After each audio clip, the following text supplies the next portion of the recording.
Good afternoon, everybody. Thanks for tuning in. John Kelly Profile here, and welcome. Welcome to part three of our very sad series. It's on the dark post of Bryan Kohberger.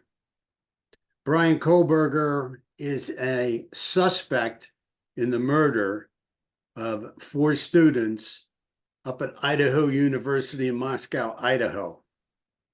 Now, I want to tell you, he is a suspect. He is presumed innocent until proven guilty in a court of law. What we are doing are just going over the posts, and some of them, if you look at them, you will see a very troubled, I believe, mentally ill young man. Okay. No excuse. If he's found guilty, it's no excuse for what he did. But bottom line is this stuff starts young. Okay. And I'll get into that as we go on. Before that, I'd like to send out our deepest condolences and sympathies, to all the families and friends of the four students that were murdered up in Idaho at Idaho University. It's like I said, a very sad series. This is my copyright. This is a copyright from 1993 on low self-esteem, the beginning of addiction. Now, the reason I'm bringing that out, low self-esteem, the beginning of addiction, as we get into Bryan Kohberger's post today, you are going to see a very low self-esteem, a very low self-worth, and guess what? He became a heroin addict at some point, correct? So, looking at that, I want you to understand that we understand this kind of thinking, these unbelievable dark thoughts that come out of nowhere and produce a lot of depression and a lot of very scary thinking. Okay, and it's like being sucked into the abyss, or could be sucked into the abyss of the obsession, the fantasy and the obsession. Okay. So anyway, Leah is going to ask me some interesting questions today. She's going to go over his post, and we'll see where we go with it. Please make sure to comment. We love your comments. Please make sure to let us know what you think. I always believe, as you know, two heads are better than one, three heads are better than two, et cetera, so on and so forth. And we'd love to hear from you and your subscriptions. Please subscribe. We truly appreciate it. Thank you so much. Leah, go for it. Hey, John. All right. Good to be here again. Oh, yeah, it's fun. Go ahead. All right. For post 3 here. So if you're good with this setup here, I think I'm just going to read through some of the key points in this post, get your feedback on that. Okay, very good. Very interesting stuff here. So from July 4th, 2011, the first grab in his post here is pretty long. I often find myself making simple human interactions, but it is as if I am playing a role-playing game, such as Oblivion. I can see what is going on. I am slightly into it, but I can pause the game and focus on my real life. In this case, my life is the game, and my old self can be reached by pausing the game. But how? Yeah, I mean, he's playing a game, correct? With having interactions with other people. I mean, he's doing it. He's having some type of interaction with others at this point in time, but he doesn't feel connected. He feels it's a game. This game, Oblivion, is like a free acting role, be whatever role you want to be in, kind of game. He refers to the game of Oblivion. Could you just mention that one more time, what type of game that is? Yeah, I think wasn't it a role-playing open world game? Yes, open role playing. So I'm playing a role. Like, yeah, I'm being nice and talking and socializing with other people. At least they think I'm socializing with them. But really, I might be playing the role. I think I'm playing the role here like I did in that game, Oblivion. So that shows me a disconnect right there. okay, with people and socializing. Go ahead. Okay. All right. So the next piece we have, I often think of things that humans do, things I have done my whole life. I feel like an organic sack of meat with no self-worth, as I am starting to view everyone as this. Yeah, like humans do. He does say that he is human, though, right? Or that he's done it. But what he's doing there, he's saying two things that really are catching my ears. Number one, that he feels humans are like organic sacks of meat. Okay. Now that is very interesting to me because he's objectifying human beings at this point in time in this early age. Doesn't surprise me in a way if he's found guilty because these guys get trapped and get sucked into this dark obsession or the abyss very early on. But objectifying human beings as organic sacks of meat, okay? And in a way, and it makes me think about, it's a lot easier to, stab a knife into a sack of meat if you want to look at it that way than it is to stick it into a human being. But if you've objectified human beings and you believe they're organic sacks of meat, or you're led to believe that, then it's a lot easier to stick a knife into an organic sack of meat. Okay, is what I'm trying to say. So it's very concerning at this young age. He's talking this way. And I think we have him around 16 or 17 here. I think that's about the age. Yeah. He's around Okay. 16. I'm sorry. Go ahead. Oh, that's okay. I was just saying, yeah, I think he was around 16 this time. Okay, so the next point here, he says, are we all just advanced animals with possession? Or is there more? More that I can't see? I can't connect. You see, again, instead of just saying, are we more advanced humans, or he focuses on the animal, are we more advanced animals? Like kind of degrading in a way, kind of our humanism, and, a sack of meat would probably be a cow or a pig or something, an animal that we would look at as an animal. He is more focused on, are we just more advanced animals?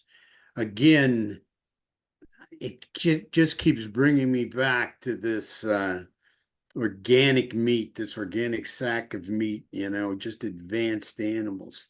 In a way, we truly are advanced animals, but to the point of,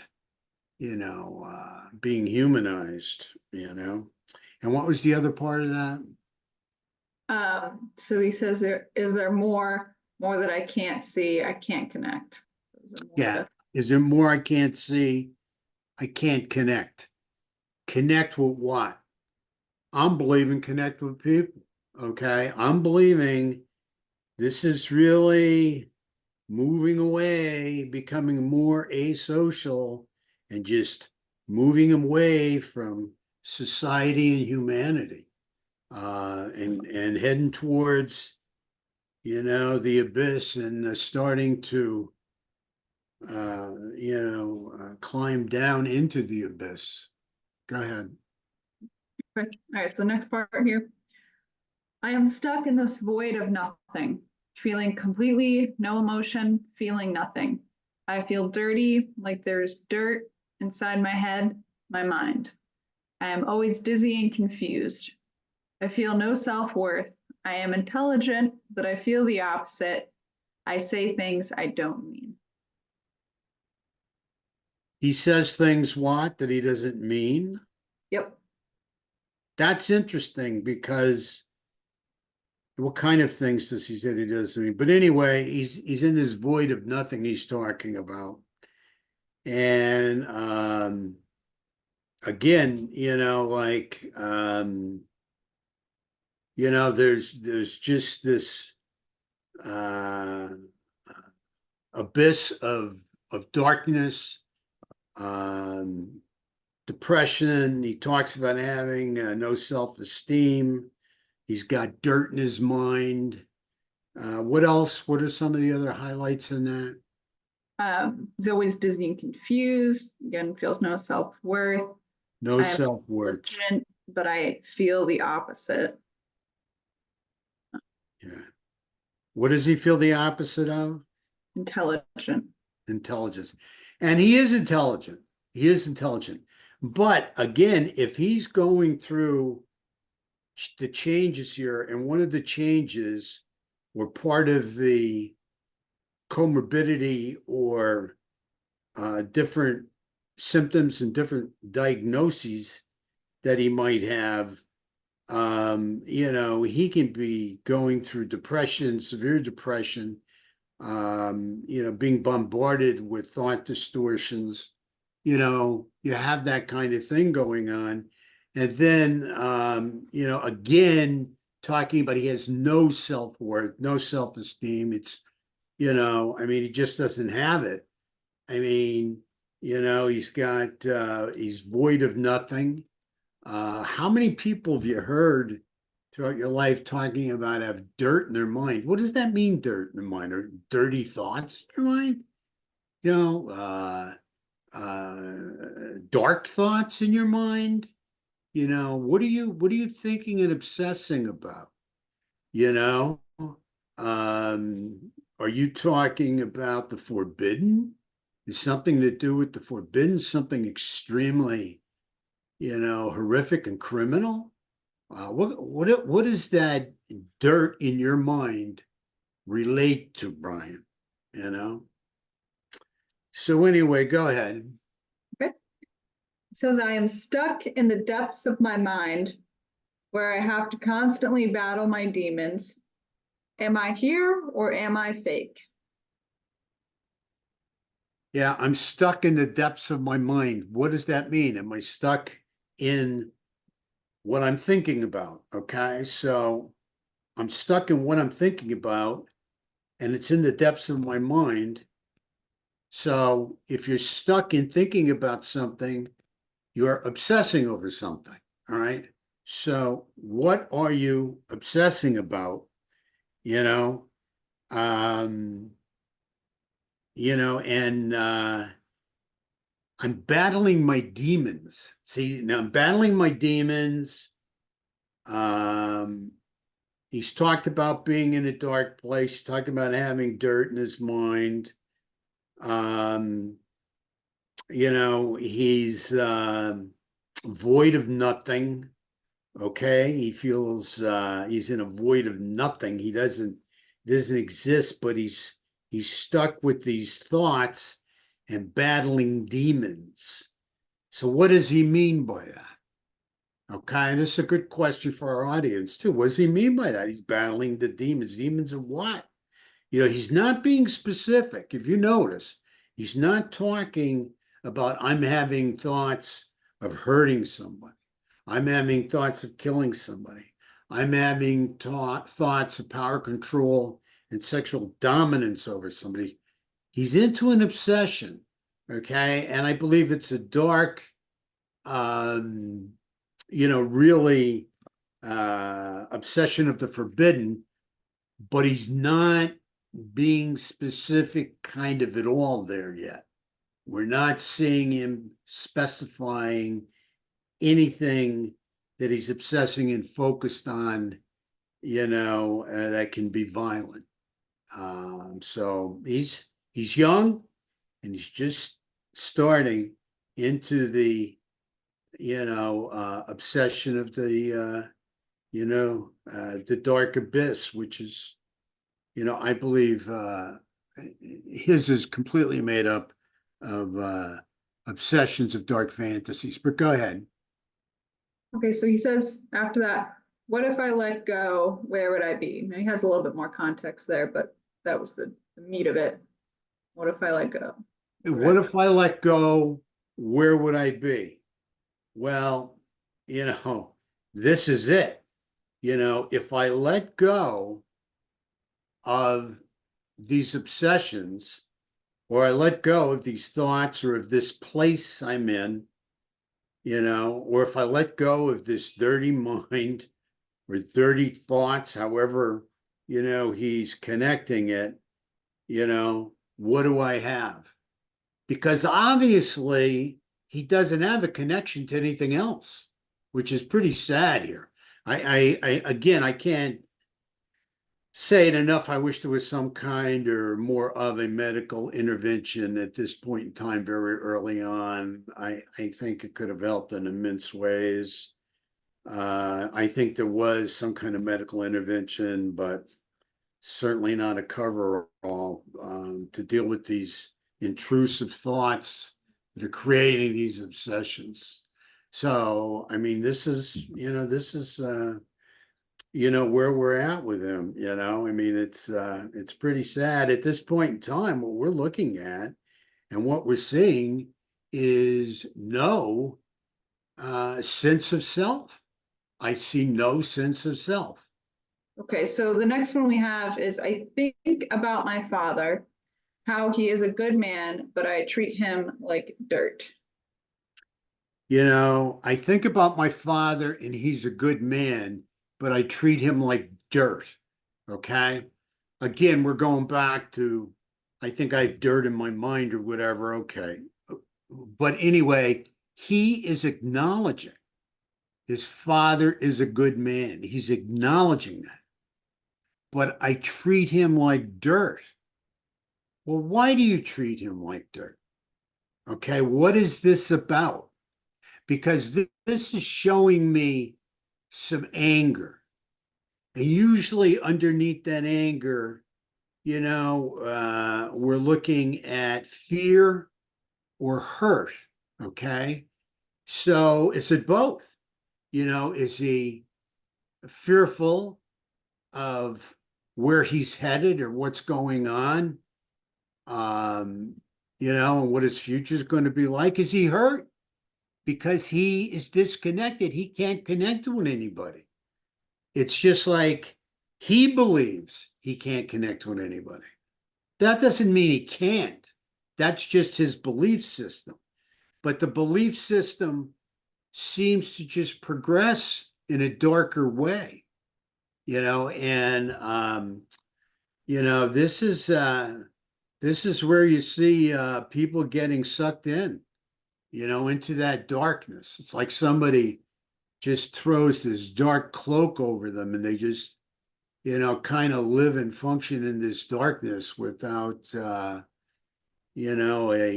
really good human connection. And it happens. It happens. And I've seen it many times. Although what I will say, and I think it's important, is with the serial killers I've interviewed, they will talk about when I ask them, did you have, these fantasies when you were younger? Oh, yeah, I did. Yep. I had these fantasies, these dark fantasies when I was younger, maybe 14, 13, 15, whatever, right?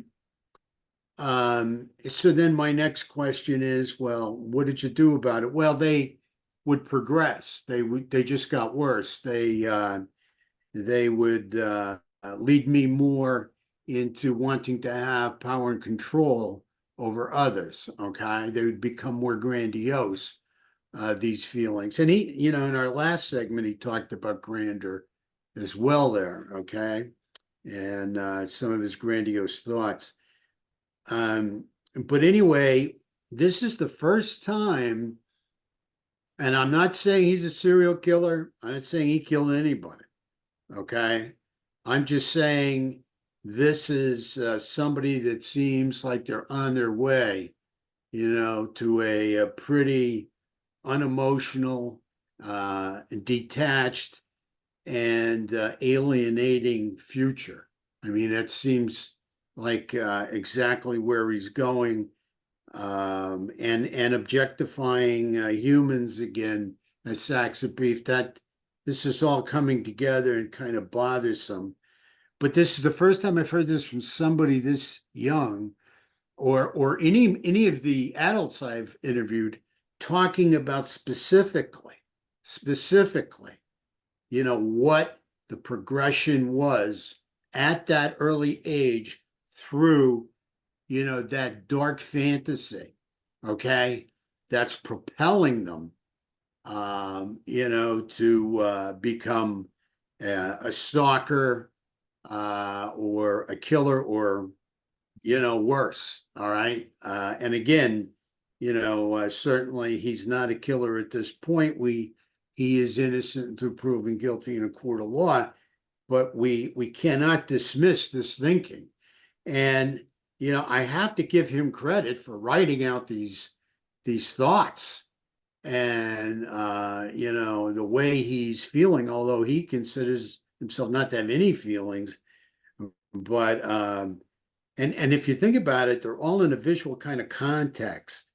Dirt in my mind, sacks of meat. These are all visual predicate kind of words, right? They have meaning. And he talks about his father being a good man, but he treats him like dirt. Go ahead. This one's interesting. All of these regrets I predict for my future self, all of these thoughts of remorse. And he has thoughts of regrets here, which he's mentioned before, but this is the first time that I'm hearing about remorse.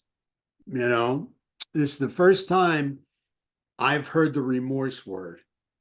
And that to me is like he's trying to figure this out. He's trying to cling, to some piece of humanism, it's some piece of humanity. He's trying to cling onto something that shows he has some kind of feeling or concern in him, or feeling for others, because he has mentioned the remorse word.